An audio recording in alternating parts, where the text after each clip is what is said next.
उत्तराखंड में अगले साल होने वाले विधानसभा चुनाव से पहले दल बदलने का सिलसिला चल निकला है। पहले कांग्रेस को झटके पर झटका देने वाली बीजेपी को अब बड़ा झटका लगा है। कैबिनेट मंत्री यशपाल आर्य ने दिल्ली में अपने बेटे संजीव के साथ कांग्रेस में वापसी कर ली है। इसके बाद से कांग्रेस पर हावी रहने वाली बीजेपी अब बैकफुट पर दिखाई दे रही है। ऐसा यशपाल आर्य और उनके बेटे संजीव आर्य के पार्टी छोड़ने के बाद महसूस किया जा रहा है। इस बदलाव के बाद से ही उत्तराखंड के राजनीतिक गलियारों में भाजपा से मोहभंग होने की चर्चाएं तेज हो गई हैं। माना जा रहा है कि बीजेपी के कुछ और बड़े चेहरे जल्द ही पार्टी का दामन छोड़ कांग्रेस में शामिल हो सकते हैं। ऐसा ही कुछ हाल कांग्रेस का भी बताया जा रहा है। सबसे पहले समझते हैं कि वो कौन से बीजेपी नेता हैं जो इस वक्त भाजपा की सबसे कमजोर कड़ियों में गिने जा रहे हैं। सतपाल महाराज। बीजेपी की कमजोर कड़ियों में सतपाल महाराज का नाम सबसे ऊपर शामिल है। महाराज ने साल 2014 में कांग्रेस को छोड़कर बीजेपी का दामन थामा था। अक्सर ये देखा जाता है कि सतपाल महाराज की बीजेपी पार्टी से नाराजगी बनी रहती है। बीजेपी छोड़ने को लेकर हमेशा से ही सतपाल महाराज का नाम चर्चाओं में रहा है। हरक सिंह रावत। कांग्रेस में वापसी को लेकर हरक सिंह रावत का नाम इन दिनों चर्चाओं में है। साल 2016 में कांग्रेस को छोड़कर हरक सिंह रावत ने बीजेपी को ज्वाइन किया था। सूत्र बताते हैं कि हरक सिंह रावत की कांग्रेस हाईकमान से कई दौर की वार्ता भी हो चुकी है। उमेश शर्मा काऊ।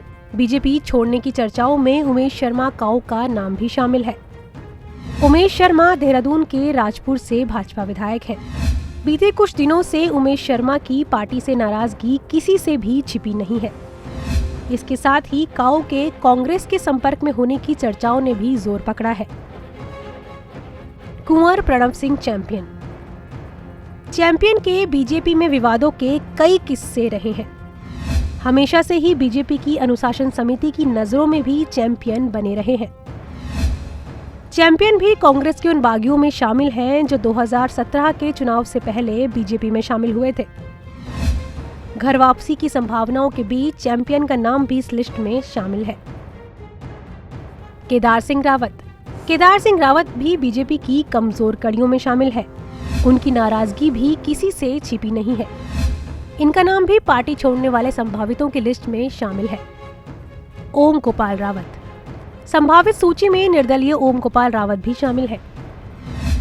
रावत नरेंद्र नगर से चुनाव लड़ते रहे हैं। यूकेडी में रहते हुए ओम गोपाल रावत ने सुबोध उनियाल को हराया था। खबरें हैं कि रावत जल्द ही कांग्रेस में जा सकते हैं। कुमाऊं की 12 सीटों पर अपनी मजबूत पकड़ रखने वाले यशपाल आर्य के कांग्रेस में शामिल होने के बाद बीजेपी कहीं न कहीं सकते में जरूर है।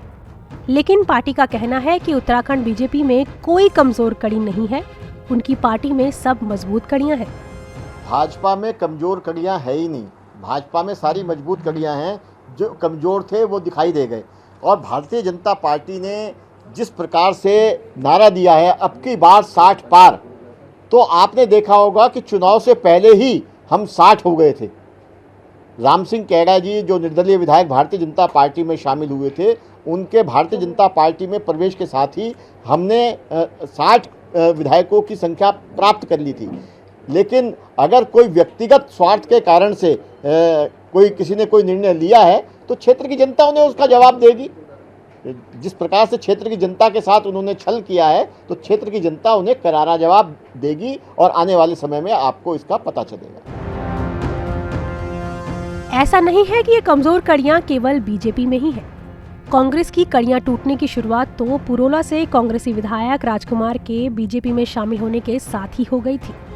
उनसे पहले टिहरी की धनौल्टी सीट से निर्दलीय विधायक प्रीतम सिंह पंवार भी बीजेपी में शामिल हो चुके हैं और कुछ दिन पहले ही निर्दलीय विधायक राम सिंह कैड़ा भी बीजेपी का दामन थाम चुके हैं।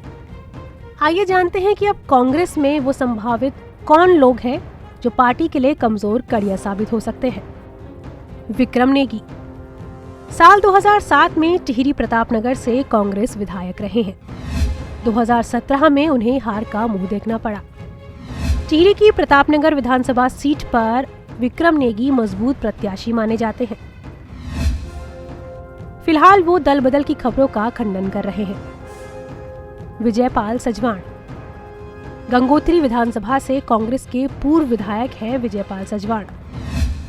जिस गंगोत्री सीट से विजयपाल सजवाण विधायक रहे हैं, उस सीट के साथ जीत का मिथक भी जुड़ा है। माना जाता है कि इस सीट पर जीतने वाले की ही सरकार बनती है। इस बार विजयपाल सजवाण की जीत पक्की मानी जा रही है, जिसके बाद बीजेपी सजवाण को अपने पाले में लाना चाहती है। सजवाण 2 बार गंगोत्री से विधायक रह चुके हैं। राजेंद्र भंडारी बद्रीनाथ सीट से विधायक रहे हैं। वो उत्तराखंड सरकार में मंत्री भी रहे हैं। 2007 में निर्दलीय विधायक के रूप में उन्होंने जीत हासिल की थी, जिसके बाद वो बीजेपी सरकार में कैबिनेट मंत्री भी रहे।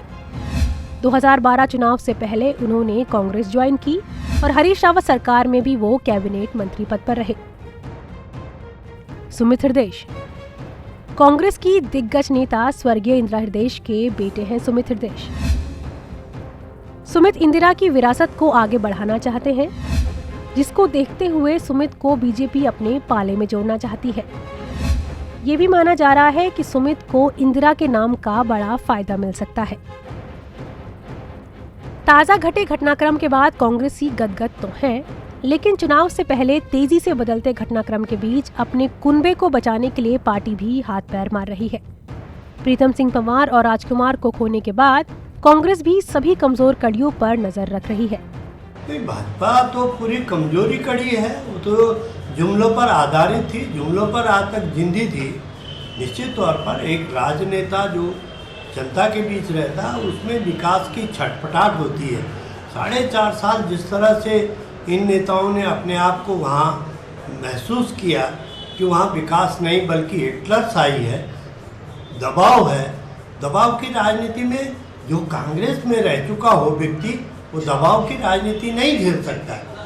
आदरणीय यशपाल आर्य जी और संजीव आर्य जी ने जो उनका पुराना घर वहाँ आए हैं, उनका स्वागत भी है और भारतीय जनता पार्टी को एक बड़ा झटका भी है और स्पष्ट पोल खुल गई कि आप विकास नहीं करते थे बल्कि लोकतंत्र की हत्या करते थे।